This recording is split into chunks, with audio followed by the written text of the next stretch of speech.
Topic का नाम है मूविंग कॉइल गैल्वेनोमीटर। क्या है? Moving coil galvanometer. ठीक है। तो मूविंग कॉइल गैल्वेनोमीटर एक डिवाइस होता है जो कि सर्किट में करंट को डिटेक्ट करता है, करंट है या नहीं है इसका पता लगाता है। और ये ध्यान रखना, ये कुछ इस तरीके का होता है कि इसका जो जीरो होता है ना, यानी जो नल पॉइंट होता है जहां पर डिफ्लेक्शन नहीं होती, वो कहां पे होता है? सेंटर पे होता है। लेफ्ट और राइट में इसकी डिफ्लेक्शन होती है, और इसकी डिफ्लेक्शन हमेशा फुल स्केल होती है। क्या होती है? Full scale. मतलब हमेशा इसकी सुई क्या है कि लास्ट में ही मिलेगी आपको, ऐसा बीच में यहाँ पे नहीं मिलेगी। फुल स्केल डिफ्लेक्शन दिखाता है हमेशा। क्या दिखाता है? मतलब मैक्सिमम करंट दिखाएगा। क्या दिखाएगा? ठीक है, चलो। ठीक है, कुछ इस तरीके का होता है। इसका दो टर्मिनल होता है, T1 और T2। ये नीडल है, ये इधर भी डिफ्लेक्ट हो सकती है, इधर भी हो सकती है, और अनडिफ्लेक्टेड कंडीशन में कहां पे होती है? ओरिजिन में। और इसका सेंटर कहां पे होता है? ओ। ठीक है, ये राइट साइड की डिफ्लेक्शन है और ये लेफ्ट साइड की डिफ्लेक्शन। ठीक है, ध्यान दीजिएगा। ठीक है, अगर मैं इसके इंटरनल डायग्राम की बात करूं तो इसका इंटरनल डायग्राम ये होता है। ये होता है नॉर्थ साइड, ये होती है साउथ साइड। और बीच में अभी हमने एक टॉपिक पढ़ा था इससे पहले कि जब एक current carrying coil magnetic field के अंदर रखी जाती है तो उसके ऊपर क्या लगता है? टॉर्क लगता है। क्या लगता है? तो टॉर्क लगता है, टॉर्क की वजह से उसके अंदर रोटेशन आती है।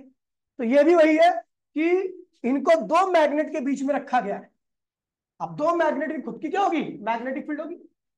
और ये वायर ये रहा, इस कॉइल का एक वायर ये रहा, और दूसरा वायर ये रहा, यानी ये टर्मिनल्स है दोनों। ये जो टर्मिनल बनाया गया है ना, एक वायर यहां से निकल रखा है इस वाले टर्मिनल से, एक वायर यहां से निकल रखा है इस वाले टर्मिनल से। जब मैं इन दोनों वायर को बैटरी के थ्रू ज्वाइन करता हूं, ठीक है, तो सर्किट में क्या होता है? करंट स्टार्ट हो जाता है। ठीक है, और जैसे जैसे सर्किट में करंट का फ्लो स्टार्ट हो जाता है तो इसके अंदर करंट जाता है, और जैसे इसके अंदर करंट जाएगा तो ये भी अपनी मैग्नेटिक फील्ड बनाना चालू कर देता है। ऑलरेडी मैग्नेट की मैग्नेटिक फील्ड है, इसने भी अपनी मैग्नेटिक फील्ड बना ली। जब दो मैग्नेटिक फील्ड एक दूसरे से इंटरेक्ट करती है तो क्या आता है भैया? फोर्स लगता है कॉइल के ऊपर। और कॉइल के ऊपर जब फोर्स लगेगा तो कॉइल को वो फोर्स क्या करेगा? रोटेट कर देगा। इसी फोर्स के रोटेशनल इफेक्ट को हम क्या कहते हैं? टॉर्क। और इस टॉर्क की वैल्यू क्या आई थी? बीना साइन थीटा। साइन लगाने का मतलब था कि एंगल लिया मैंने मैग्नेटिक फील्ड और एरिया नॉर्मल के बीच में, और कॉस लगाने का मतलब था कि मैंने एंगल लिया है कॉइल और मैग्नेटिक फील्ड के बीच में। याद है नहीं याद है? ठीक है। अब देखिए यहां पर आप देख रहे हो कि ये मैग्नेट की शेप ना थोड़ी अलग सी है। देखो थोड़ा सा ऐसा, ये देखो मैग्नेट ऐसे है ना, मुड़ा हुआ थोड़ा। इस मैग्नेट को हम कहते हैं हॉर्स शू टाइप मैग्नेट। घोड़े की नाल जो होती है वो ऐसी मुड़ी होती है ना, तो उसी टाइप से ये मुड़ा हुआ है। ठीक है, इसलिए इसको हॉर्स शू टाइप मैग्नेट कहते हैं। अब इसको नॉर्मल मैग्नेट क्यों नहीं लिया मैंने? प्लेन मैग्नेट क्यों नहीं लिया? तो प्लेन मैग्नेट यहां पर नहीं ले सकते। क्यों नहीं ले सकते ये आपको आगे पता लग जाएगा। ठीक है, हम यहाँ पर ले रहे हैं हॉर्स शू टाइप मैग्नेट। अच्छा, यहाँ पर एक चीज और देख रहे होगे कि कॉइल के अंदर मैंने एक और चीज बना रखी है, सॉफ्ट आयरन।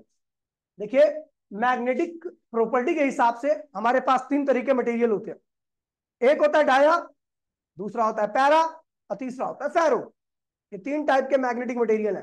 केमिस्ट्री में थे लेकिन सॉलिड में थे, और सॉलिड आपका आउट ऑफ सिलेबस हो चुका है। ठीक है, सीबीएसई से जेई वगैरह में सब कुछ आता है। ठीक है, अब पैरा मैग्नेटिक जो मैग्नेटिक सब्सटेंस होते हैं वो मैग्नेटिक फील्ड से क्या होते हैं? हमेशा दूर भागते हैं, उनको मैग्नेटिक फील्ड पसंद नहीं आती, मैग्नेटिक फील्ड को अवॉइड करते हैं।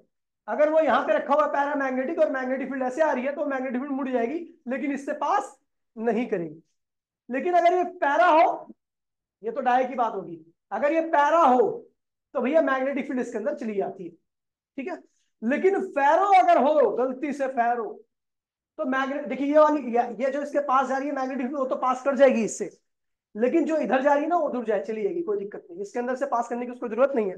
लेकिन अगर वो फेरो हो गया तो फेरो मैग्नेटिक सब्सटेंस होता है, वो दूर की मैग्नेटिक फील्ड को भी अपनी तरफ क्या करता है? आकर्षित कर लेता है। और सारी मैग्नेटिक फील्ड क्या होती है?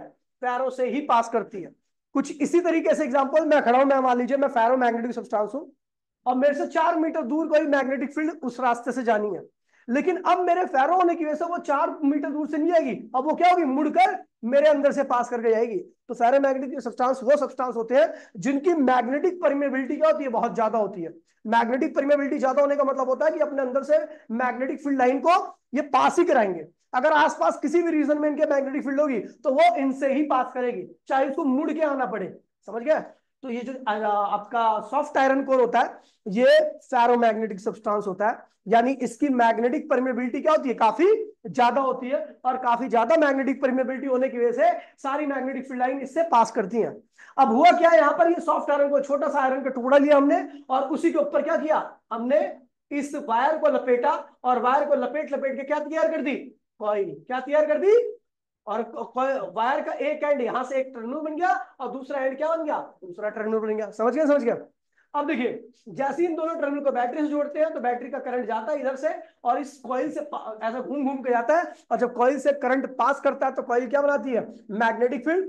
इस नॉर्थ और साउथ की मैग्नेटिक फील्ड और कॉइल की मैग्नेटिक फील्ड के बीच में क्या होता है, इंट्रैक्शन होता है, और उस इंट्रैक्शन की वजह से कॉइल के अंदर क्या आता है, रोटेशनल इफेक्ट या टॉर्क आता है। बताया था आपको मैंने, और उस टॉर्क की वैल्यू हमने देखी थी, क्या आई थी, बीना, क्या आई थी, बीना साइन थीटा। ठीक है, अब देखिए क्या हुआ कि ये मैग्नेटिक फील्ड, ये यहां से जो मैग्नेटिक फील्ड निकलेगी, ये सॉफ्ट आयरन है। अब इसकी क्या प्रॉपर्टी है, ये रेडियल मैग्नेटिक फील्ड प्रोवाइड करता है। रेडियल समझते हो, चलो समझाता हूं मैं। ये सर्कल है, ये सर्कल का सेंटर है, तो अगर मैंने यहां से एक लाइन खींच दी, वो कहां जाएगी, सेंटर पे। मैंने यहां से एक लाइन खींच दी तो वो भी कहां जाएगी, सेंटर से। मैंने यहां से एक लाइन खींच दी, वो भी कहां जाएगी, यहां से। सारी लाइन क्या होती है, इसी सेंटर पे जाती है, क्या कहलाती है, रेडियस। क्या कहलाती है, अगर यहां से कोई मैग्नेटिक फील्ड लाइन निकली तो वो सब कहां जाएगी, इस सॉफ्ट आयरन कोर से, है ना। सॉफ्ट आयरन कोर इसको खींच रहा है, जिस प्रकार से सेंटर यहां से निकली हुई सारी लाइन को खींच रहा है, उसी प्रकार से सॉफ्ट आयरन भी क्या कर रहा है, सबको खींच रहा है। यानी एक पॉइंट पर लाने का प्रयास कर रहा है। पॉइंट पर, एक पॉइंट पर कौन आती है, रेडियस, तो इसीलिए इनको कहते हैं भैया रेडियल मैग्नेटिक फील्ड। क्या कहते हैं इसे, तो सॉफ्ट आयरन कोर का क्या काम है, रेडियल मैग्नेटिक फील्ड बनाना। आप रेडियल मैग्नेटिक फील्ड क्यों बना रहा है, इसका क्या एडवांटेज है, तो आपको आगे पता लग जाएगा। अब ये ध्यान रखना, सॉफ्ट आयरन कोर क्या कहता है, सारी मैग्नेटिक फील्ड लाइन को अपनी तरफ खींचता है, और उनको क्या बना देता है, रेडियल मैग्नेटिक फील्ड। क्या बना देता है, और वो इससे आती फिर यहाँ पे अपने आप दूर चली जाती है। ठीक है भाई, चलो, तो हमने देखा भैया, इसमें आप ये भी देख रहे हो क्या लगी है, स्प्रिंग लगी हुई है। क्या लगी है, अब यहां पर आपने देखा होगा स्प्रिंग का क्या काम है, तो भैया स्प्रिंग का भैया सबसे सिंपल काम होता है, स्प्रिंग किसी भी चीज को क्या करती है, रिस्टोर करती है। वो टिक टिक वाला पेन देखा है, ऊपर से ऐसे दबाते हैं नीचे वो आता है, जैसे दबाते हैं फिर उसको, तो स्प्रिंग के थ्रू क्या होता है, ऊपर से आता है। स्प्रिंग करती क्या है, रिस्टोर करती है, किसी को भी क्या करती है, वैसे ही कर देती है। यहाँ पर भी क्या करते हैं, जब हम करंट पास कराते हैं इस कॉइल से, और मैग्नेट की जो मैग्नेटिक फील्ड है और कॉइल की जो मैग्नेटिक फील्ड आपस में इंटरेक्ट करती है, उसकी वजह से कॉइल क्या होती है, घूम जाती है। अगर स्प्रिंग नहीं लगी होगी तो कॉइल घूम ही रहेगी, कॉइल अपनी इनिशियल कंडीशन में नहीं आ सकती। तो उसको उसकी इनिशियल कंडीशन में लाने के लिए हम नीचे क्या लगा देते हैं, स्प्रिंग लगा देते हैं। स्प्रिंग क्या करती है, इस कॉइल को दोबारा से उसी स्टेट में ले आती है। अब ये स्प्रिंग अलग अलग टाइप की होती है, कई स्प्रिंग हार्ड होती है, कई स्प्रिंग सॉफ्ट होती है। जो हार्ड स्प्रिंग होती है उसका कांस्टेंट, हम इसे कहते हैं स्प्रिंग कांस्टेंट, उसका कांस्टेंट काफी ज्यादा होता है। और जिसका कांस्टेंट ज्यादा होता है उसको खींच पाना, कंप्रेस कर पाना और ट्विस्ट कर पाना, तीनों ही काम क्या होते हैं, मुश्किल होते हैं। लेकिन कई स्प्रिंग होती है जिसका के बहुत कम होता है, यानी स्प्रिंग कांस्टेंट कम होता है, उनको खींच पाना, कंप्रेस कर पाना और ट्विस्ट कर पाना ही क्या होता है, आसान होता है। हमें यहाँ पर ट्विस्टिंग चाहिए, तो भैया यहाँ पर हम, और ये एक बात बता दूं, अगर आप चाहते हो कि आपका गैल्वेनोमीटर कम से कम करंट में, इसकी जो कॉइल है वो मुड़ जाए, कम से कम करंट, कम से कम टॉर्क लाएगा, और कम से कम टॉर्क को मोड़ने के लिए बहुत हल्की स्प्रिंग लगाते हैं, जिसका कांस्टेंट बहुत कम होता है, वो थोड़े से टॉर्क में क्या होती है, मुड़ जाती है। लेकिन अगर आप चाहते हो कि भैया हम एक ऐसा एमीटर बनाए या गैल्वेनोमीटर बनाए जो बहुत ज्यादा करंट पहले ही डिफ्लेक्शन शो करे, तो उसके लिए आपको स्प्रिंग कांस्टेंट को क्या करना पड़ेगा, ज्यादा करना पड़ेगा, ताकि वो क्या थोड़े बहुत टॉर्क में ना घूम पाए। तो आपने देखा होगा कई सारे एमीटर होते हैं, जो कई एमीटर होते हैं जो माइक्रो एमीटर होते हैं, मतलब बहुत छोटे करंट को नापते हैं। तो छोटे करंट को नापने के लिए छोटा करंट छोटा टॉर्क लाता है, छोटा टॉर्क अगर कॉइल को घुमा रहा है तो इसका मतलब उसके नीचे लगी स्प्रिंग क्या है, आसानी से ट्विस्ट हो सकती है। ठीक है, आसानी से ट्विस्ट वही स्प्रिंग हो सकती है जिसका के क्या होता है, काफी कम होता है। और कई सारी स्प्रिंग होती है जिसका कई सारे एमीटर होते हैं जिनका जो करंट मेजरिंग का वो जो होता है, लिस्ट काउंट जो होता है काफी ज्यादा होता है, एम्पियर, एम्पियर को नापते हैं डायरेक्ट। एम्पियर मतलब 1 एम्पियर, 2 एम्पियर, 3 एम्पियर, काफी ज्यादा बड़ा करंट है, तो उसको नापने पर, अगर बड़ा करंट नाप रहा है तो उसका मतलब ये ध्यान रखना कि उसकी जो नीचे स्प्रिंग लगी है वो आसानी से मुड़ नहीं पा रही है। उसको मोड़ने के लिए ज्यादा करंट डालना पड़ेगा, ज्यादा करंट ज्यादा टॉर्क उत्पन्न करेगा, और ज्यादा टॉर्क ही क्या करेगा, इस कॉइल को मोड़ पाएगा, इस स्प्रिंग को मोड़ पाएगा। समझ गए भैया, तो ये ध्यान रखना। खैर अभी तो मैंने आपको मोटे मोटे तौर पर ऊपर का सारा कुछ बता दिया है। ठीक है, अब आते हैं मैं इस टॉपिक के ऊपर। ठीक है, इसका यूज क्या होता है भैया? तो भैया मूविंग कॉइल गैल्वेनोमीटर का यूज क्या होता है? करंट का डिटेक्शन, सर्किट में करंट है या नहीं है इसका पता लगाता है। और आपको बता दूं, आपने व्हीट स्टोन ब्रिज में भी इसका इस्तेमाल किया था। व्हीट स्टोन ब्रिज में आपने देखा था कि इसका इस्तेमाल करके हम एक ऐसे पॉइंट को ढूंढ रहे थे जिसका जिस पॉइंट पर अगर हम जोकी को लगा रहे थे तो वहां पर करंट की वैल्यू 0 थी। तो जिस पॉइंट पर करंट की वैल्यू 0 होती है उसे कहते हैं नल डिफ्लेक्शन पॉइंट। क्या कहते हैं उसे? यानी उस पॉइंट पर किसी प्रकार की कोई भी डिफ्लेक्शन नहीं है, ऐसे पॉइंट को हम नल पॉइंट कहते हैं। यानी इसका इस्तेमाल नल डिफ्लेक्शन पॉइंट को ढूंढने के लिए किया जाता है। ठीक है, तो डिटेक्शन ऑफ करंट प्रिंसिपल क्या है भैया? हर डिवाइस का कुछ ना कुछ सिद्धांत होता है। जैसे मैं बात करूं ये बुलडोजर वगैरह का, बुलडोजर का, तो बुलडोजर का सिद्धांत क्या है भैया? पास कर लो, क्या है इसका भी एक सिद्धांत है। इसका सिद्धांत वही है क्योंकि इसके नाम में छुपा है मूविंग कॉइल। कॉइल मूव कब करती है? जब उसमें ऊपर करंट हो और वो कहां पर रखी गई हो?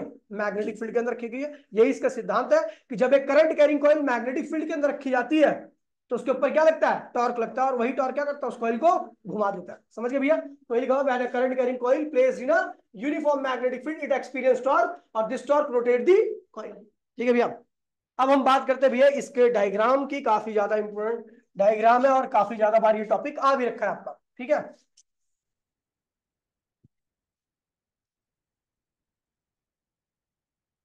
ठीक है।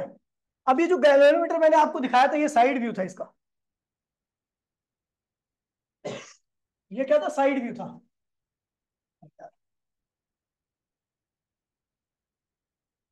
ये जो था ये साइड व्यू था। ये गैल्वेनोमीटर के, ये तो गैल्वेनोमीटर का ऊपर का पूरा अंदर है। ठीक है, जो आपसे ऊपर से दिखता है। जब गैल्वेनोमीटर को खोलोगे तो आपको ये साइड व्यू ऐसे दिखाई देगा।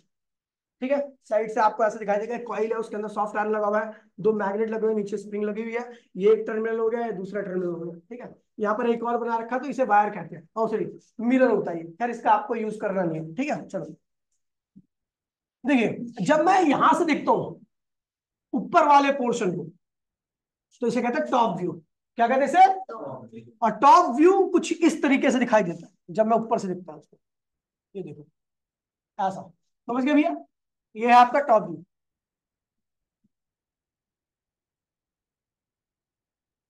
ये आपका टॉप व्यू है गैलरी, जब आप ऊपर से देख रहे हो उसको। तो ये दिखी आपको कॉइल, ये क्या दिखी आपको? कॉइल। ठीक है, ये है जो आपकी कॉइल थी। ये कॉइल है ना पीछे देखो, ये आपकी कॉइल है, ये कॉइल है। कॉइल का ये क्या एरिया है, और एरिया के ऊपर क्या होता है? नॉर्मल होता है। क्या होता है? नॉर्मल। ठीक है, तो ये हमारी ये कॉइल है जो हम गैलरीटर देख रहे हैं। तो ये हमारी क्या है? ये कॉइल है। ठीक है, ये उसके अंदर जो क्या लगा हुआ है? Iron core. ये क्या लगा हुआ है? इसका काम क्या है? रेडियल मैग्नेटिक फील्ड प्रोवाइड करना। क्या करना? अच्छा, ये क्या है? जो एरिया मैंने बताया उस एरिया के ऊपर एक नॉर्मल, क्योंकि हम ऊपर से देख रहे हैं तो हमें कुछ इस तरीके का दिखाई देगा। समझ गया? जैसे मैं एक कॉपी लूं, कॉपी को आपको सामने से दिखाता हूं, इस पेज को दिखाता हूं तो आपको पूरा एरिया दिख रहा है इसका पेज का, है ना? लेकिन जैसे ही मैं इसको दिखाता हूं तो आपको एरिया नहीं दिखेगा। क्या दिखेगा? नॉर्मल दिखेगा। क्या दिखेगा? वही नॉर्मल आपको दिख रहा है एन की फॉर्म में। ठीक है, तो ये टॉप व्यू है। और जो मैग्नेट थे वो आपको कुछ इस तरीके से दिखेगा, मुड़े मुड़े, है ना? दिख रहे हैं? ठीक है, अब मैग्नेट से निकली मैग्नेटिक फील्ड लाइन वो कहां गई? इस आयरन कोर से, और फिर कहां निकल गई? साउथ की तरफ। अब देखिए एक बात ध्यान में रखिएगा, अब यहाँ पर मैं जो बात बताने जा रहा हूँ उसको ध्यान समझिएगा। मैं एक डायग्राम बना रहा हूँ। ठीक है, ये है आपका horse shoe type magnet, north, और एक है साउथ। ठीक है, ये है आपकी रेक्टेंगुलर कॉइल, और ये बीच में क्या है आपका? Iron core. अब आयरन कोर की प्रॉपर्टी है कि जो भी मैग्नेटिक फील्ड है उनको रेडियली कर देता है। ये आएगा, इसकी तरफ जाएगी मैग्नेटिक फील्ड लाइन, वो ऐसे करके ऐसे निकल जाएगी। ठीक है, एक मैग्नेटिक फील्ड लाइन ऐसे आई और ऐसे सीधे सीधे निकल गई। एक मैग्नेटिक फील्ड लाइन इस तरीके से आई, ऐसे गई, और फिर वो ऐसे निकल गई। और ये क्या है? नॉर्मल है। तो हम किस फॉर्मूले का इस्तेमाल कर रहे हैं? बीना साइन थीटा का। किसका इस्तेमाल कर रहे हैं? और साइन थीटा के साथ जो थीटा लगता है वो एंगल किसके बीच का होता है? मैग्नेटिक फील्ड लाइन कौन सी? जो एरिया से पास कर रही है, जो कॉइल से पास कर रही है, और किसके बीच का एंगल होता है? नॉर्मल के बीच का। तो हम देख रहे हैं भैया नॉर्मल यहां पर आपका कुछ इस तरीके का ये रहा, और मैग्नेटिक फील्ड लाइन जो पास कर रही है इस तरीके से। तो इन दोनों के बीच में एंगल क्या दिख रहा है आपको? 90 डिग्री का। तो वहां पे क्या रखोगे? साइन 90। साइन 90 क्या होता है? 1, यानी टॉर्क की वैल्यू क्या होगी? बीना। क्या आ गई? समझ गया? अब इस टॉर्क की वजह से कॉइल रोटेट करेगी, तो क्या ऐसी दिखेगी आपको? अब दूसरी सिचुएशन में मान लीजिए ऐसी आ गई,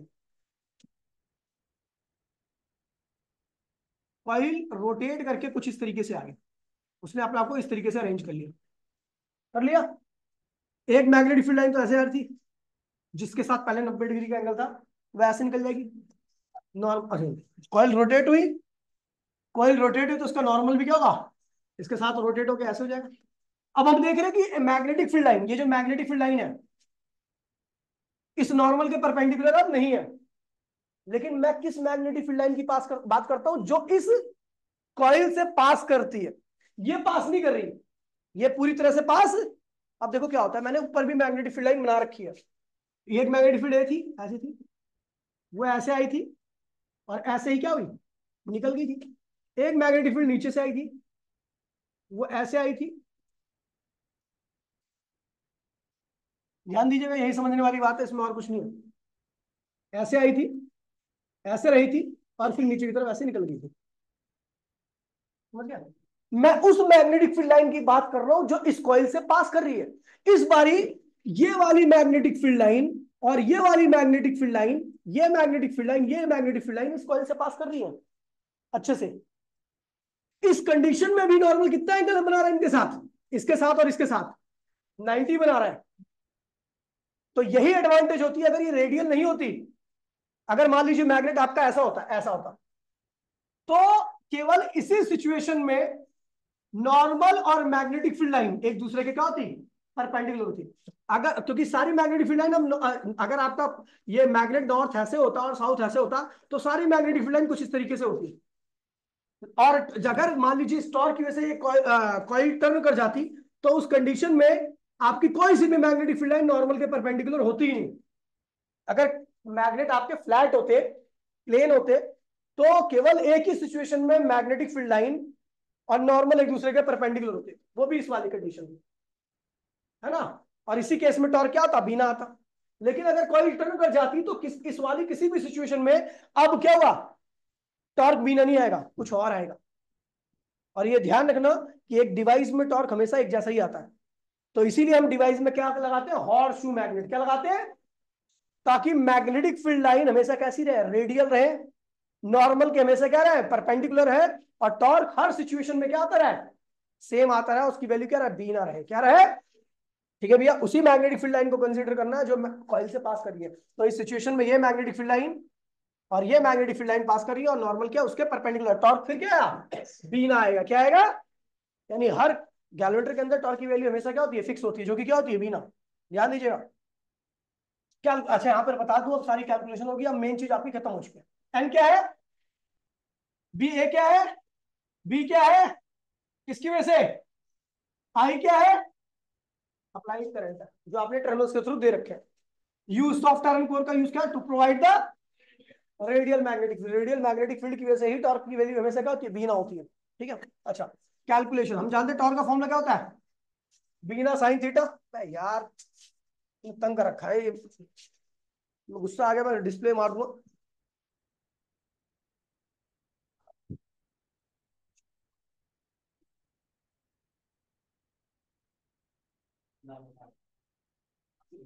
ठीक है, बीना साइन थीटा। ठीक है, अच्छा आपको पता ये साइन अल्फा लिखा हुआ है, ठीक है, साइन अल्फा लिखा आपको पता है भैया कि यहाँ पर अल्फा की वैल्यू क्या भी 90, क्योंकि हर कंडीशन में नॉर्मल मैग्नेटिक फील्ड क्या होगा, परपेंडिकुलर होगा ऑलवेज, टॉर्क क्या आएगा हमेशा, बीना। अब देखिए भैया, अब हम बात करेंगे जो नीडल है ना, नीडल या नॉर्मल कह दो, टॉर्क की वजह से इसके अंदर क्या आता है, डिफ्लेक्शन आता है। और डिफ्लेक्शन कम आया तो इसका मतलब टॉर्क क्या होगा, कम होगा। डिफ्लेक्शन ज्यादा आया तो टॉर्क ज्यादा होगा। तो बस आगे इसके बाद का हमें पता लग गया टॉर्क कितने लगना है इसके ऊपर। ठीक है, अब क्या है भैया, बाय ऑब्जर्वेशन, हमने ऑब्जर्वेशन में देखा, क्या देखा कि भैया जो टॉर्क है वो किसके डायरेक्टली है, थीटा के। थीटा क्या है, डिफ्लेक्शन, किसके अंदर, कॉइल के अंदर। कहीं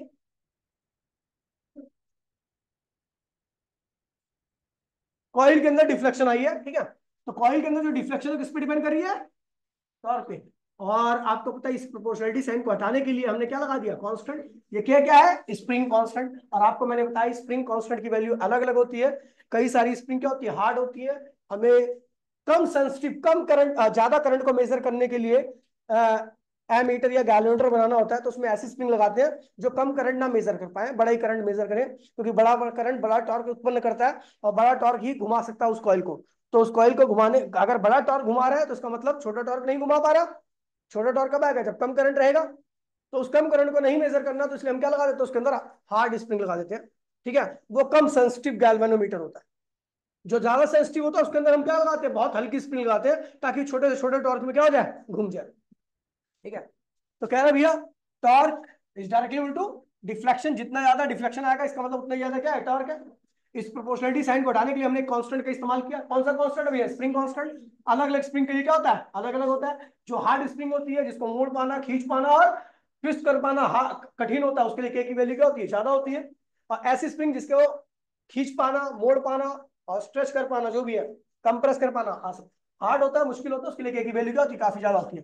टॉर्क की वैल्यू हम जानते हैं कैलकुलेटर केस में क्या होती है, बी ना के थीटा। और हम जानते हैं भैया आई यहाँ पर वेरिएबल है। कैसे वेरिएबल है आपको पता लग जाएगा। हम जानते हैं जो कैलकुलेटर खरीद के लाते हैं, कैलकुलेटर जो खरीद के लाए उसके अंदर कौन कौन सी चीज कांस्टेंट है बताइए। एक तो मैग्नेट की वजह से जो मैग्नेटिक फील्ड आती है वो कांस्टेंट है, बी जिसको कहते हैं। एन क्या है, नंबर ऑफ टर्न, वो कांस्टेंट है। ए क्या है, एरिया ऑफ कॉइल, वो कांस्टेंट है। के क्या है, स्प्रिंग कांस्टेंट, वो भी कांस्टेंट है। सारे कांस्टेंट को हमने क्या किया, एक तरफ लिख दिया। ये पूरे गैल्वेनोमीटर में हमेशा क्या रहेंगे, कांस्टेंट रहेंगे। अगर आप करंट बढ़ाओगे तो थीटा क्या होगा, बढ़ जाएगा। आप करंट घटाओगे तो थीटा क्या होगा, घट जाएगा। करंट की वैल्यू ज्यादा, ज्यादा टॉर्क लगाएगी, ज्यादा टॉर्क क्या लाता है, ज्यादा थीटा, ज्यादा डिफ्लेक्शन। करंट की वैल्यू कम होगी तो कम थीटा आएगा। क्यों, क्योंकि करंट कम, डिफ्लेक्शन, टॉर्क कम, और टॉर्क कम तो डिफ्लेक्शन भी क्या होगा, कम। ये पूरी टर्म क्या है, हर गैल्वेनोमीटर के लिए, कोई भी गैल्वेनोमीटर लाओगे आप खरीद के, तो उसके अंदर ये टर्म क्या होती है, कभी चेंज नहीं होती। इसलिए इसको हम क्या कहते हैं भैया, गैल्वेनोमीटर कांस्टेंट। क्या कहते हैं, हर गैल्वेनोमीटर के लिए हो सकता है ये अलग अलग हो, लेकिन जो गैल्वेनोमीटर आप खरीद के लाओगे उसकी वैल्यू, इसकी वैल्यू क्या होती है, सेम होती है। इसको हम लिखते हैं जी। क्या लिखते हैं, जी। कुत्ता बना, क्या बना, गैल्वेनोमीटर कांस्टेंट का याद करने का तरीका क्या है, कुत्ता बना। ठीक है भैया, अब आगे बढ़ते हैं भैया। ये हो गया आपका पूरा गैल्वेनोमीटर। ठीक है, यानी जो करंट जितना ज्यादा डालोगे कॉइल के अंदर या नीडल के अंदर, जो डिफ्लेक्शन दिखेगी उतनी ही ज्यादा दिखेगी। करंट कम डालोगे तो डिफ्लेक्शन क्या आएगी, कम आएगी। समझ गए भैया। अब देखिए आता है सेंसिटिविटी की बात करते हैं। कौन सेंसिटिव है, परसों मैंने डंडे चलाए थे, तो कुछ बच्चे तगड़े डंडे में भी नहीं रोए, कुछ क्या हुए, हल्के डंडे में भी रो गए। कुछ डर के मारे आज काम चेक करूंगा इसलिए आए ही नहीं, क्योंकि काम कंप्लीट ही था। खैर छोड़ो, वो उससे फर्क नहीं पड़ता, उससे मैं फिर एक दिन सरप्राइज दूंगा। ठीक है, तो अब देखिए, तो जो हल्के डंडे में रोग है ज्यादा सेंसिटिव है, और जो तगड़े डंडे में रोग है क्या है, कम सेंसिटिव। मैंने क्या किया, दो गैल्वेनोमीटर लिए। क्या लिए, पहले बात करूं मैं करंट सेंसिटिविटी की, आईएस की बात करूं। ठीक है, करंट सेंसिटिविटी जो होती है, मैंने लिए दो गैल्वेनोमीटर, दोनों में डाले 2-2 एम्पियर करंट। क्या डाले, लेकिन एक गैल्वेनोमीटर के अंदर ज्यादा डिफ्लेक्शन आ गई, और एक डिफ्लेक्शन मतलब थीटा ज्यादा आ गया, और एक गैल्वेनोमीटर के अंदर डिफ्लेक्शन कम आई, यानी थीटा कम आया। तो कौन ज्यादा सेंसिटिव है, जिसके लिए करंट दोनों में सेम है, जिसके अंदर थीटा ज्यादा आएगा, यानी जो ज्यादा शो कर रहा है उस चीज को, हल्के से डंडे में रोने लगा, नौटंकी करने लगा, तो क्या है, वो ज्यादा सेंसिटिव है। ठीक है, और इसकी सेंसिटिविटी खराब कर दूं एक बार, आ जाता है। ठीक है, अच्छा समझ गए भैया। तो भैया सेंसिटिविटी थीटा के क्या होती है, डायरेक्टली होती है। अच्छा, अगर आप देख रहे हो कि भैया बड़े जो वो होते हैं, हैवी जो गैल्वेनोमीटर होते हैं, उनके अंदर आपको ज्यादा करंट डालना पड़ता है, यानी वो क्या है, लेस सेंसिटिव है। क्योंकि जो ज्यादा करंट मेजर कर पा रहा है, कम करंट को मेजर ही नहीं कर पा रहा, वो क्या है, उसकी सेंसिटिविटी बहुत कम है। समझ गया। तो अगर ज्यादा करंट डालना पड़ रहा है तो सेंसिटिविटी क्या होगी, कम हो जाएगी। यानी सेंसिटिविटी करंट की क्या होती है, इनवर्सली होती है। ज्यादा करंट लो सेंसिटिविटी, कम करंट हाई सेंसिटिविटी। तो इसलिए फॉर्मूला बन जाता है सेंसिटिविटी का, थीटा अपॉन में करंट। अभी मैंने पूछे में देखा था, पीछे देखा था कि करंट की वैल्यू क्या आई थी, कुत्ता बना चीन का, मीन पानी का, ये करंट की वैल्यू थी, याद कर लेना। कुत्ता बना चीन का, ठीक है भैया। तो ये करंट की वैल्यू होगी, क्या से करंट की वैल्यू हम लिखते हैं, कुत्ता बना क्वीन का, थीटा से थीटा क्या हुआ, कैंसिल हो गया। तो करंट सेंसिटिविटी का फॉर्मूला ये होता है। डायरेक्ट यूज होता है इसका, डायरेक्ट यूज होता है। समझ गया बेटा? समझ गया? नहीं समझा? नहीं समझा तो फिर तो पूछ रहा हूँ, क्या नहीं समझा? समझ गया? ठीक है भैया, अगला है वोल्टेज सेंसिटिविटी। सेम यही है। वोल्टेज सेंसिटिविटी क्या होता है? ठीक है, वोल्टेज सेंसिटिविटी जो कम वोल्टेज को भी शो कर दे, कम वोल्टेज में भी ज्यादा थीटा दिखा दे, वो ज्यादा सेंसिटिव है। और जो ज्यादा वोल्टेज को ना दिखा पाए वो क्या है भैया? लो सेंसिटिव है। तो ज्यादा थीटा ज्यादा वोल्टेज सेंसिटिविटी, ज्यादा वोल्टेज तो कम वोल्टेज सेंसिटिविटी, कम वोल्टेज को दिखा दे रहा है तो ज्यादा वोल्टेज सेंसिटिविटी, इसलिए फॉर्मूला बन जाता है इसका। अच्छा वी क्या है? वो वोल्टेज जो गैल्वेनोमीटर के ऊपर आ रखा है, वो वोल्टेज। ठीक है भैया, तो ये गैल्वेनोमीटर का वोल्टेज क्या होता है? वोल्टेज क्या होता है? V इक्वल्स टू में क्या होता है? I R. तो ये कौन सा करंट होगा? गैल्वेनोमीटर का। और ये कौन सा रेजिस्टेंस होगा? गैल्वेनोमीटर का। ठीक है भैया, तो लिखा दिया। करंट की वैल्यू आपको पता ही है, कुत्ता बना तीन का, लिख दिया। थीटा थीटा कैंसिल हो गया, ये हो गया आपका वोल्टेज सेंसिटिविटी का फॉर्मूला हो गया। समझ गया? फिर आते भैया, अभी क्वेश्चन परसों से कराऊंगा सारे जितने भी है, सब बहुत आसान है, डरना मत बिल्कुल। Use of galvanometer. गैल्वेनोमीटर का क्या क्या यूज होता है? तो भैया हमारी डेली लाइफ में गैल्वेनोमीटर के कई सारे यूज है। ठीक है, उनमें से दो महत्वपूर्ण यूज के बारे में हम यहाँ पे डिस्कस करने आ रहे हैं, जो कि सिलेबस के अंदर है हमारे। पहला यूज है भैया गैल्वेनोमीटर को एमीटर में कन्वर्ट करना। एमीटर क्या होता है भैया? तो एमीटर वो डिवाइस होता है जो करंट को मेजर करता है। अब करंट को मेजर करने वाला डिवाइस क्या करेगा? मैक्सिमम करंट को मेजर करने की कोशिश करेगा। और मैक्सिमम करंट को अगर मेजर कर रहा है तो उसका खुद का रेजिस्टेंस क्या होना चाहिए? अगर ज्यादा करंट को मेजर कर रहा है तो उसका मतलब उसका खुद का रेजिस्टेंस क्या होगा? कम। तो एमीटर की प्रॉपर्टी ध्यान रखना कि वो क्या भैया, उसका रेजिस्टेंस क्या होता है?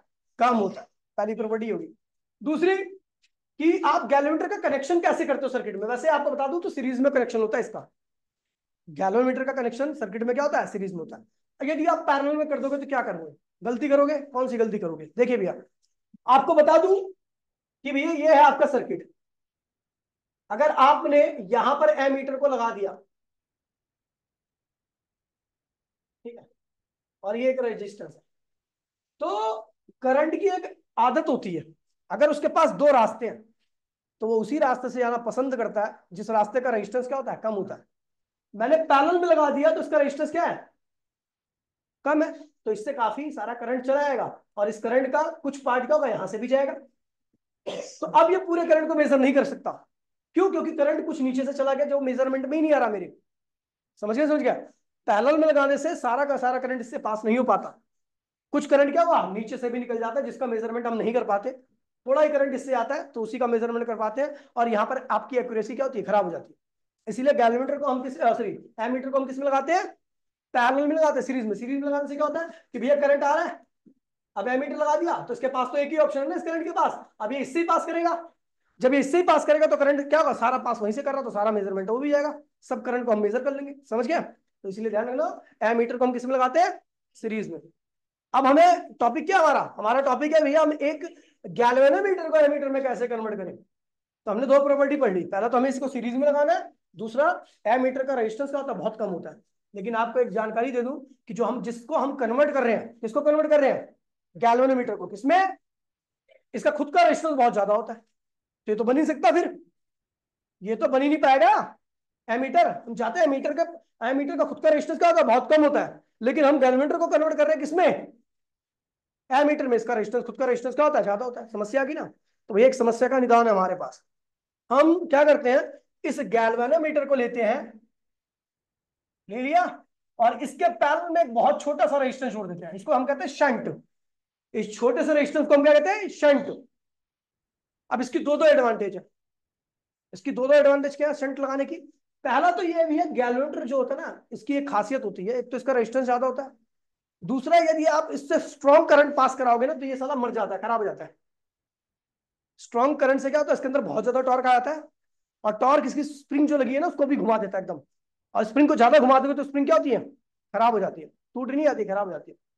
ठीक है, तो इसीलिए हम इसके पैरेलल में क्या लगाते हैं? शंट लगाते हैं। अब जो करंट आएगा, सुन लीजिएगा। अच्छा हाँ, और आपको बता दूं कि एमीटर अकेले गैल्वेनोमीटर को नहीं कहते। जब इसके पैरेलल में मैं शंट लगा देता हूं ना, तो ये जो पूरा सेटअप बन के आता है जिसको मैंने डब्बे में रखा है, ये पूरा का पूरा ही एमीटर कहलाता है। अकेले को तो नहीं कह सकता मैं एमीटर, लेकिन जब मैं पूरे को डब्बे में शंट लगा दूं गैल्वेमीटर के पैरेलल में, तो ये बन जाता है आपका एमीटर। अब करता क्या, देखिए भैया, ये पूरा क्या बन चुका है, एमीटर बन चुका है। पहले क्या था अकेला, पहले था आपका गैल्वेनोमीटर, लेकिन पैरेलल में लगा दिया एक छोटा सा रेजिस्टेंस को मैंने क्या नाम दिया, शंट। तो अब क्या बन गया ये एमीटर।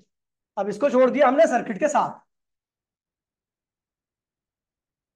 ये पूरा का पूरा एमीटर है, और सर्किट में कैसे जुड़ा हुआ है, सीरीज में दिख रहा होगा आपको। अब यहां से गया करंट आई, ठीक है, वो करंट क्या हुआ, यहां से गया, और ये काफी तगड़ा करंट है।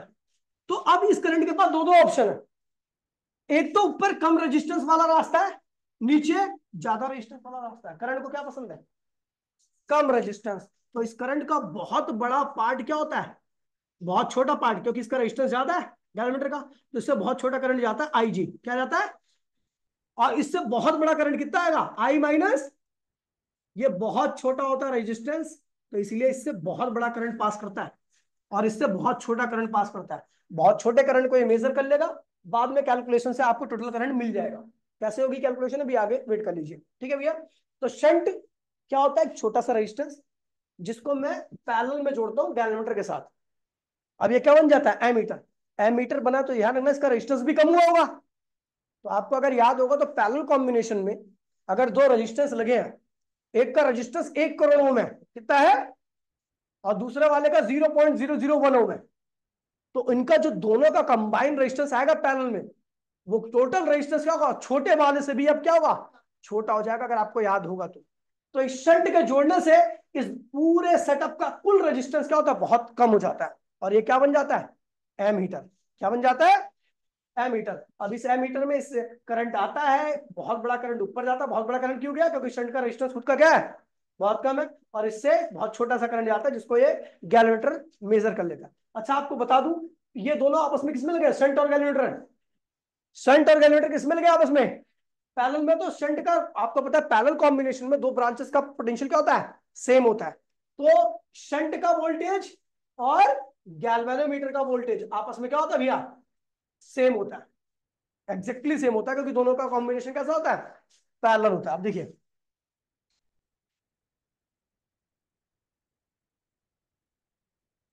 ध्यान दीजिएगा, ठीक है।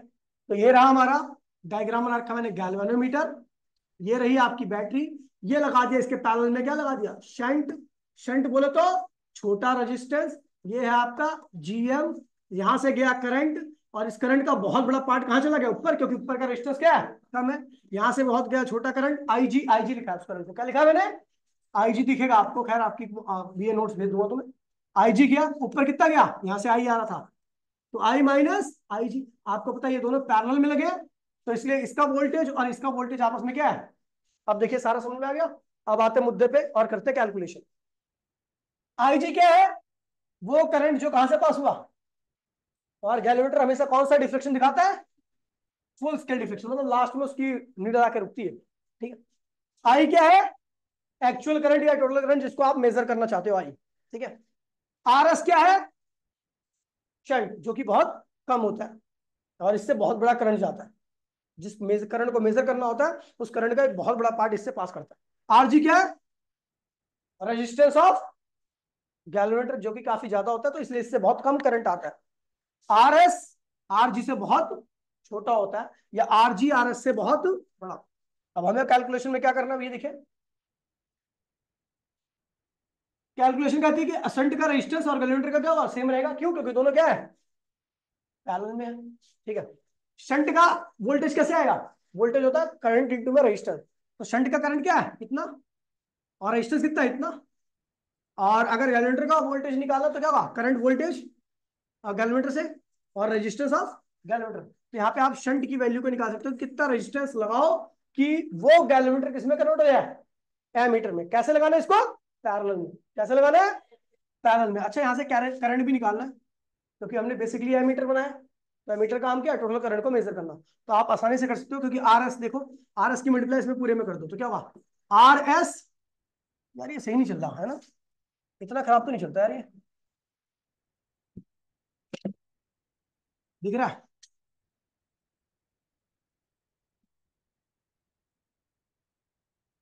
ये क्या हुआ? आर एस, ये खराब ही चल रहा है, माइनस आर एस आई जी है। आई जी बराबर में क्या हो गया? आई जी आर जी। अब इसको उधर ले आओ, तो ये आई जी है, ठीक है। तो आर एस आई बराबर में क्या होगा? ये उधर जाएगा तो क्या होगा? R S I G plus I G R G.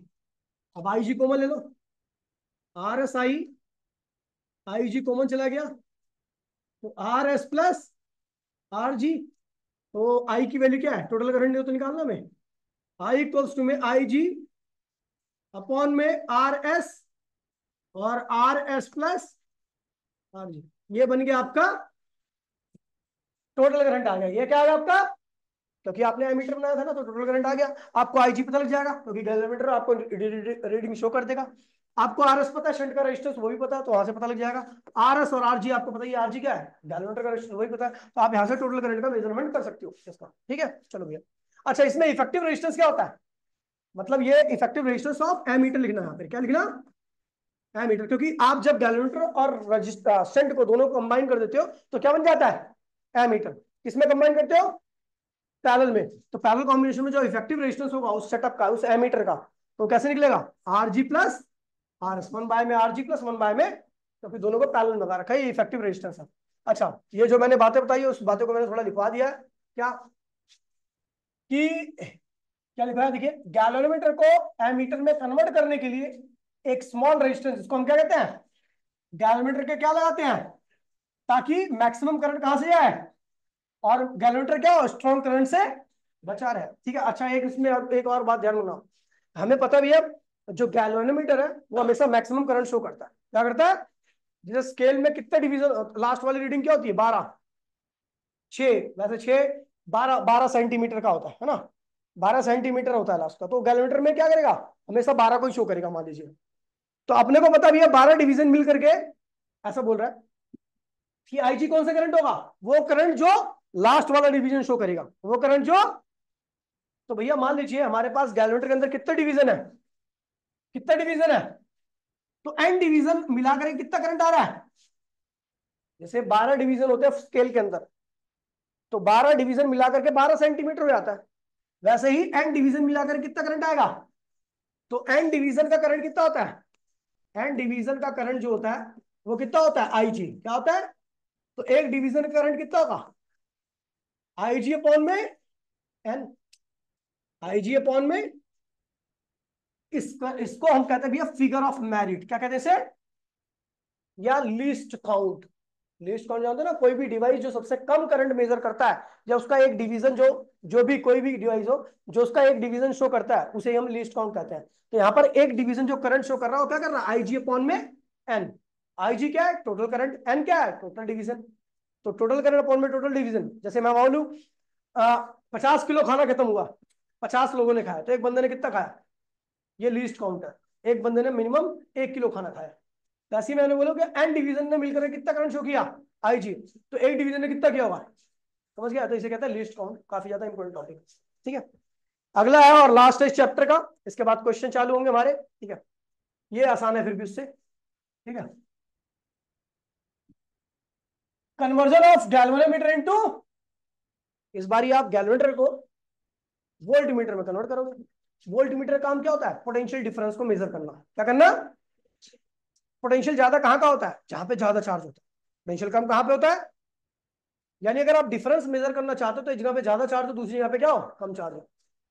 अब मान लीजिए, अब इसका मतलब चार्ज एक जगह पे बहुत ज्यादा, दूसरी जगह पे कम है, इसका मतलब चार्ज फ्लो नहीं कर पा रहा। अगर चार्ज फ्लो करता तो हर जगह पे चार्ज क्या होता है? एक जैसा होता। हर जगह पे क्या होता? जैसे मान लीजिए एक पानी है, पानी एक ट्यूबवेल है, ट्यूबवेल में एक पाइप होती है, उससे ट्यूबवेल के अंदर पानी गिरता रहता है और पाइप से पानी बाहर निकलता रहता है, तो उसका लेवल क्या होता है? मेंटेन रहता है। अगर मान लीजिए ट्यूबवेल के पाइप का वो बंद कर दिया मुंह, जहां से पानी निकल रहा था, तो ट्यूबवेल का लेवल क्या होगा? और जहां पे दूसरी जगह पे पानी आ रहा था वहां पे पानी खत्म हो जाएगा। तो पानी ज्यादा हो गया तो इसका मतलब पोटेंशियल क्या होगा? वहां पर बढ़ गया। जहां पर पानी कहीं नहीं वहां पर पोटेंशियल क्या होगा? तो हम क्या करते हैं भैया कि अगर आपको पोटेंशियल डिफरेंस मेजर करना अच्छे से, अगर आप चाहते हो कि आपका पोटेंशियल डिफरेंस अच्छे से मेजर हो जाए, तो एक काम करेंगे भैया, हम सर्किट में करंट का फ्लो रोक ही देंगे। करंट का फ्लो अगर रोकना है तो क्या करना पड़ेगा, सर्किट में रेजिस्टेंस की वैल्यू क्या करेंगे, बहुत बढ़ा देंगे, ताकि करंट फ्लो ना करे। एक जगह पे ज्यादा चार्ज हुआ है, वहां का पोटेंशियल क्या होगा, ज्यादा, और दूसरी जगह पे कम चार्ज है, वहां का पोटेंशियल क्या होगा, कम। ज्यादा चार्ज का ज्यादा पोटेंशियल, कम चार्ज का कम पोटेंशियल, क्या आ गया, डिफरेंस आ गया। इसी को तो हम मेजर कर रहे हैं, यही तो हमें मेजर करना है। लेकिन अगर मान लीजिए आपका रेजिस्टेंस कम रहेगा और चार्ज का फ्लो लगातार बना रहेगा, तो हर जगह पर चार्ज एक जैसे ही रहेगा, हर जगह का पोटेंशियल क्या रहेगा, सेम रहेगा, और डिफरेंस की वैल्यू क्या आएगी, जीरो। क्या आएगी। तो अगर आप पोटेंशियल डिफरेंस मेजर करना चाहते हो, तो ये ध्यान रखना, सर्किट में करंट के फ्लो को क्या करना पड़ेगा, आपको रोकना पड़ेगा, ताकि एक जगह पे ज्यादा चार्ज रहे, दूसरी जगह पर कम चार्ज रहे, और आपको डिफरेंस मिल पाए। समझ गए।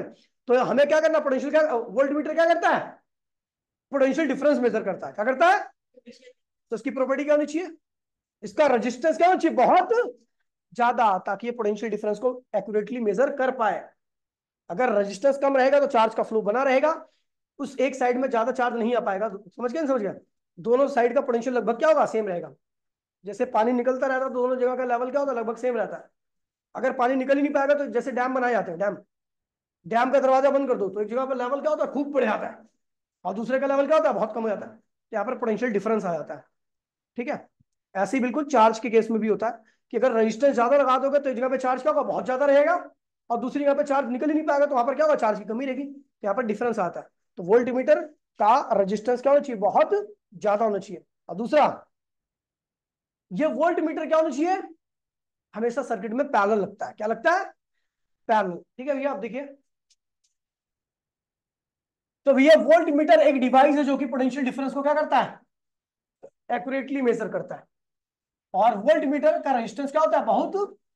अगर मैं अच्छे वोल्ट मीटर की बात करूं, तो रेजिस्टेंस क्या होगा इसका, इनफाइनाइट। इनफाइनाइट रेजिस्टेंस मतलब जीरो, करंट का फ्लो हो ही नहीं रहा, चार्ज का फ्लो हो ही नहीं रहा, एक साइड में बहुत सारा चार्ज, दूसरी साइड में बहुत कम चार्ज, पोटेंशियल डिफरेंस क्या आएगा, मैक्सिमम आएगा। क्या आएगा। अच्छा, आइडियल एमीटर क्या होता है, जिसका रेजिस्टेंस होता ही नहीं है, तो इसका काम क्या है, मैक्सिमम करंट को मेजर करना। और मैक्सिमम करंट सर्किट में जब भी फ्लो कर सकता है जब रेजिस्टेंस क्या हो, मिनिमम हो, मतलब जीरो। हमने क्या किया, अच्छा, मैंने बोला रेजिस्टेंस बढ़ाना है यहाँ पर, क्योंकि वोल्ट मीटर बनाने के लिए हमें क्या करना पड़ता है, रेजिस्टेंस को बढ़ाना पड़ता है। तो हमने क्या किया, गैल्वेमीटर के पैरेलल सीरीज में क्या जोड़ दिया, रेजिस्टेंस। ये हाई रेजिस्टेंस होता है, हाई रेजिस्टेंस, इसका भी क्या होता है, काफी ज्यादा रेजिस्टेंस होता है। दोनों मिलकर के क्या बन जाएंगे, बहुत तगड़े रेजिस्टेंस। अब इस पूरे सेटअप को हम क्या कहते हैं भैया, वोल्ट मीटर। अब इसका रेजिस्टेंस बहुत ज्यादा बढ़ चुका है, तो इसलिए बैटरी से क्या निकलेगा, बहुत छोटा करंट। ये क्या है, स्मॉल करंट है। क्या है ये, क्योंकि सर्किट का रेजिस्टेंस बहुत ज्यादा हो चुका है, इसलिए जो करंट निकला वहां पे क्या होगा, बहुत ज्यादा। तो इधर क्या होगा, चार्ज बहुत ज्यादा होगा, और इधर चार्ज क्या होगा, बहुत कम होगा। तो डिफरेंस क्या होगा दोनों में, काफी ज्यादा आएगा ना। एक साइड में ज्यादा चार्ज, दूसरी साइड में कम चार्ज, तो पोटेंशियल डिफरेंस क्या होगा, बहुत ज्यादा आएगा। उस पोटेंशियल डिफरेंस को मेजर करना हमें। ठीक है। तो आपको बता दूं, ये पूरा का पूरा सेटअप इसके साथ क्या, बैटरी के साथ पैरेलल में क्या है। तो पैरेलल में यानी इसका जो पोटेंशियल होगा, इस पूरे सेटअप पे जो पोटेंशियल होगा, वो इस बैटरी के पोटेंशियल के बराबर आएगा, क्योंकि दोनों का पैरेलल कॉम्बिनेशन है। अच्छा, इस पे पूरे पे पोटेंशियल कैसे निकलेगा, पोटेंशियल क्या होता है, पोटेंशियल अक्रॉस वोल्ट मीटर क्या होगा, करंट इनटू में टोटल रेजिस्टेंस। करंट कितना है भैया, आई, टोटल रेजिस्टेंस कितना है, गैल्वेमीटर का रेजिस्टेंस, और तो गैल्वेमीटर का रेजिस्टेंस क्या है, आर जी, और इसका रेजिस्टेंस क्या है, आर। तो भैया ये आ गया आपका वोल्टेज, जो वोल्ट मीटर पे जो हमने बनाया उस पे आया वोल्टेज। अच्छा, ये वाला वोल्टेज क्या है, आपको पता है, ये वोल्टेज और इसके अक्रॉस का वोल्टेज दोनों आपस में क्या होंगे, बराबर होंगे, क्योंकि क्या है, पैरेलल कॉम्बिनेशन। तो बराबर में क्या लिख दिया अभी, तो भैया एक कैलकुलेशन होगी, I R G plus R, बराबर में क्या आ गया, जी। अब यहां पर आप कुछ भी निकाल सकते हो, आप वी की वैल्यू निकाल सकते हो, क्योंकि आपको आई पता होगा, कौन दिखा देगा, गैल्वेनोमीटर। आपको आर जी पता होगा, गैल्वेनोमीटर का रेजिस्टेंस पता होगा, और आपको आर पता होगा, जो आपने एक्स्ट्रा रेजिस्टेंस जोड़ रखा है इसके साथ। अच्छा, कई बार आपको इस आर की वैल्यू पूछेंगे, तो आप इस कैलकुलेशन से आर की वैल्यू भी निकाल सकते हो। देख लीजिए एक बार और, ठीक है। तो ये पूरा डायग्राम समझ में आ गया। ठीक है, आर जी क्या है, रेजिस्टेंस ऑफ, आर क्या है, इसकी वैल्यू क्या होती है, दोनों का, बैटरी का पोटेंशियल और जो हमने डिवाइस बनाया उसका पोटेंशियल क्या होगा, सेम होगा। इसमें क्यों, पैरेलल कॉम्बिनेशन है। बैटरी का पोटेंशियल कितना है भी, और डिवाइस के ऊपर पोटेंशियल जो आएगा कितना आएगा, डिवाइस का रेजिस्टेंस जो कि क्या है आर जी प्लस आर, और करंट कितना गया है, सॉल्व कर लीजिए यहां से सारी क्या आ जाएगी। अच्छा इफेक्टिव रेजिस्टेंस क्या होगा, टोटल रेजिस्टेंस जो हमने डिवाइस में उसका रेजिस्टेंस क्या होगा, तो कितना गैलोमीटर कितना था आर जी, उसके सीरीज में हमने एक और रेजिस्टेंस जोड़ा उसका क्या था, तो कुल रेजिस्टेंस कितना हो जाएगा आर जी प्लस आर। अच्छा यहाँ पर आपको फिगर ऑफ मेरिट आपको पता ही है क्या होगा, आई जी अपॉन में आई जी क्या है। तो चैप्टर पूरा खत्म हो चुका है, ठीक है भैया, इसके नोट्स मैं अभी आपको भेज देता हूँ, ठीक है। और दूसरी बात यह है कि भैया कल और परसों इसके न्यूमेरिकल ही होंगे, एक तो होगा कॉइल का और दूसरा होगा गैल्वेनोमीटर और तीसरा होगा इसके ऊपर। तो 2 दिन हम क्वेश्चन करेंगे, कल शाम को और परसों मॉर्निंग में, सुबह संडे को, ठीक है।